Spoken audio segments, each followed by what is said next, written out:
התורה מספרת אל יעקב אבינו. יעקב אבינו הולך לחפש אישה, להתחתן. הוא מגיע לחרן, והוא מגיע לבאר, והוא רואה חבורה של רועים מתאספים ליד הבאר, ועל הבאר יש אבן ענקי. אז הוא אומר להם, מה אתם עושים פה? היום עוד גדול, מה אתם עושים פה? תשקו את הצאן שלכם. הוא אומר, תקשיב, אנחנו לא יכולים לבד להרים את האבן הזאת. אנחנו מחכים שכל רועי הצאן יתאספו, יהיה פה מה שנקרא מספיק manpower, ואז ביחד נוכל להרים את האבן ולהשקות את הצאן שלנו. אבל עד שכולם לא באים, אנחנו נשארים פה ומחכים. מה קורה? ויגש יעקב ויגל את האבן מעל פי הבאר.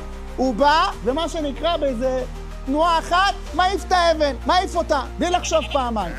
נכון? מה קרה פה? יש פה מציאות כזאת, כל הרועי צאן שהיו שם, הם באים בתפיסה שמה? אנחנו לא מסוגלים. יעקב אבינו יודע אם הוא מסוגל או לא מסוגל? לא, הוא לא יודע. אבל מה הוא כן יודע? שהוא יכול לנסות. יכול לנסות. אם הוא יצליח או לא יצליח? לא בטוח. אבל לנסות הוא יכול. זאת אומרת שבן אדם שלא מנסה, או אומר לא יכול, מה האחוזים של ההצלחה שלו? 0. אדם שמאמין שיש לו את היכולת לפחות לנסות, האם הוא יצליח? לא בטוח. אבל מה? הוא יצליח ב100% בלנסות.